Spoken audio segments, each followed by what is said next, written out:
Welcome to Rajasthan, the land of royals, where the sands whisper tales of valor and every corner is a canvas painted with vibrant traditions. In today's video, let's count down to the top 10 art forms from the princely state of Rajasthan. The elegant beauty of Mughal miniature paintings. The genesis of the Mughal miniature paintings is said to be one of the pivotal points of visual history of India. An extravagant and striking fusion of the Indian style and the Safavid style of the Persian school gave birth to the Mughal school of miniature painting. Under the patronage of Mughal emperors like Akbar and Jahangir, miniature art became the primary mode of historical archiving. The visual splendor of courtly scenes, historic wars, secret trysts of love, and much more were captured in detail by the many schools of miniature painting throughout India. Towards the end of the 18th century, Mughal miniatures started losing their sheen with the loss of genuine patrons for the delicate art form. Yet, till date, the schools of miniature painting continue to pass the tradition on, with Rajasthan holding on strongly to the artistic legacy of the Mughal miniature paintings. Under the patronage of Akbar, Usta Kala was also brought to light. The word Usta is derived from the Persian word Ustad, an honorific title given to the master of a particular art or occupation. The most common style of Usta art is the Sunehri Munawati Nakashi, also known as gold embossing work. Interestingly, it is one of the handful crafts that uses 24 karat gold. Originally, Usta Kam was done on walls, wood, and doors, but with time, the Usta Kam came to be done on mirrors and with gold engraving instead of the Munawat work. A phenomenal example of this is the Sheesh Mahal in Junagadh. Next, we move to Kishangarh miniatures. The Kishangarh style of painting itself originated in the 18th century as one of the many schools of miniature art in Rajasthan. It is known for its distinctive and identifiable characteristics that are men and women with elongated facial features, half-closed eyes, big foreheads, and serpentine locks of hair. But when Maharaja Sawan Singh ascended to the throne in the 18th century, the subject of Kishangarh painting shifted towards the religious bhakti of Radha Krishna.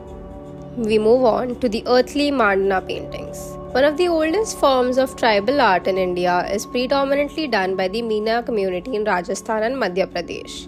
One of the incredible feats of mandana art is that it isn't taught through mere formal training but passed along as girls learn it by observing and emulating their mothers.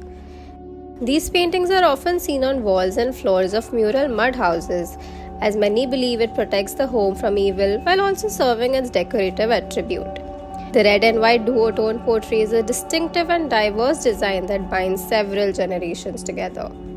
Now, the mobile temples of Rajasthan, Coord Box Art. Already unique in the sense that art is depicted on planks of wood rather than paper, Coord Box Art has special qualities that extend beyond just being two-dimensional images. The stories these boxes carry not only transmit oral history of the past but also function as a mobile temple where devotees make offerings of money and kind.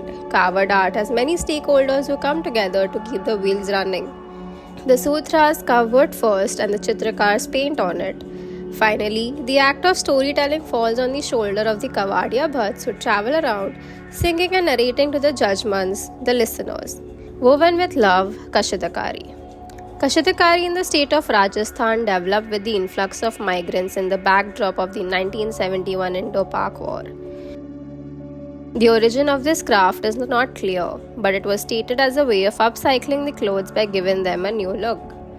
The different types of kashitakari given as part of the dowry, among others, are gochna or an embroidered square used to wrap rotis, batwa or a rectangular pouch which is filled with wheat during the wedding ceremony as a symbol of prosperity. Moving on, we have blue pottery. The blue pottery traveled from Persia and Afghanistan to the courts of Mughal emperors before being popularized under the reign of Savai Ram Singh of Jaipur. The blue pottery gets its name from the deep blue color which is used to adorn it. It is hand-painted and different from the riverbed ceramics as it does not crack. The reason for this is the dough used to prepare the blue pottery is a mixture of coarse stone powder, powdered glass, multani mitti, katira gond powder, and water. The characteristic shine of the blue pottery is because of the use of the powdered glass. The art of blue pottery was on the verge of extinction if not for the efforts of Padma Shri Kripal Singh Shekhawat. He not only reintroduced and popularized the art style, but also made significant efforts to develop it from the traditional 2 shades to as many as 24 shades. Up next, the stunning Mela Terracotta. Terracotta has been an intricate part of the Indian subcontinent since time immemorial. Mela is a small village situated on the banks of river Banas. It is from the banks of this river that the artists collect their clay from. Mela is a hollow relief terracotta craft. However, various legends ascribe the craft to a blind potter who dreamt of Sri Dev Narayan.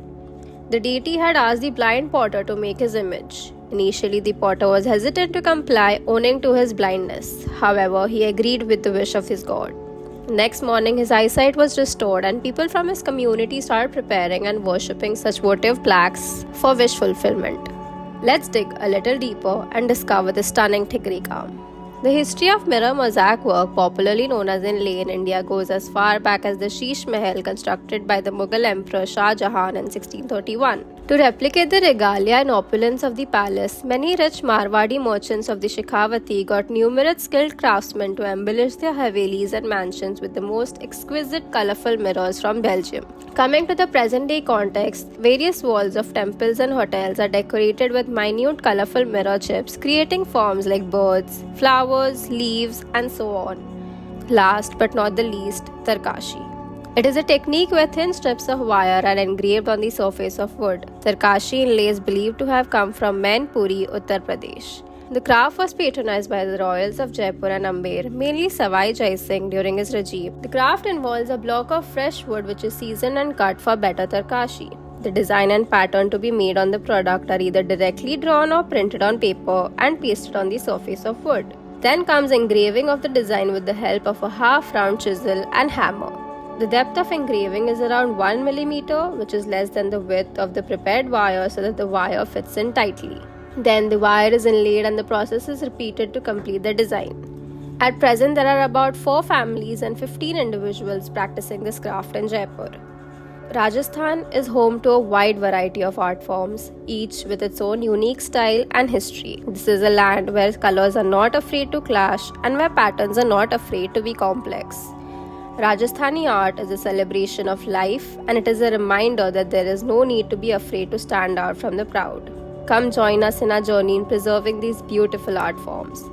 Comment below which art form are you most excited to learn, and make sure you hit the subscribe button.